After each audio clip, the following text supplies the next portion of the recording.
আজকে বাংলাদেশ জাতীয়তাবাদী দল কেন্দ্রীয় বিএনপির কর্মসূচির অংশ হিসেবে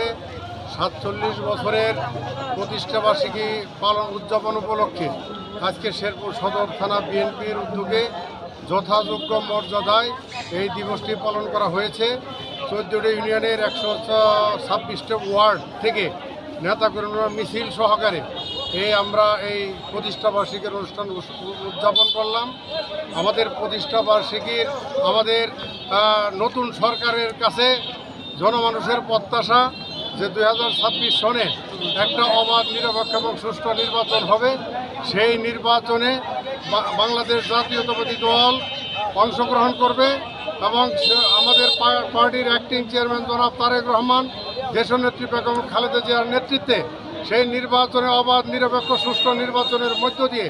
আমরা ইনশাল্লাহ বিএনপি বাংলাদেশে মানুষের ম্যান্ডেট নিয়ে একক সংখ্যাগরিষ্ঠতা অর্জন করে নতুন বছরে আমরা জনগণকে নতুন সরকার আমরা উপহার দিতে চাই এবং বাংলাদেশে বহুদিন প্রায় ১৬ বছর গণতন্ত্র ছিল না,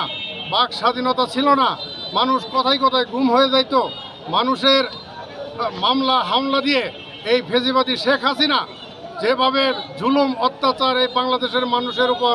দৃষ্টিমূলক চালিয়েছে, তার ফলশ্রুতিতে বৈষম্য বিরোধী ছাত্র আন্দোলনের মধ্য দিয়ে শোচনীয়ভাবে সেই ২০২৪ সনে ৫ই আগস্ট এই শেখ হাসিনা এবং তার সরকারের শোচনীয় পরাজয় বরণ হয়েছে এবং তারা পদত্যাগের মধ্য দিয়ে তারা এই দেশ থেকে তাদের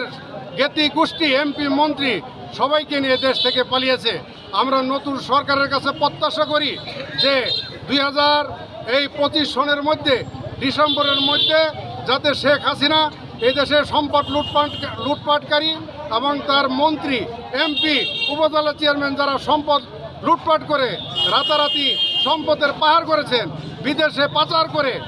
বাড়ি গাড়ি করেছেন, এদেরকে আইনের আওতায় নিয়ে দুর্নীতি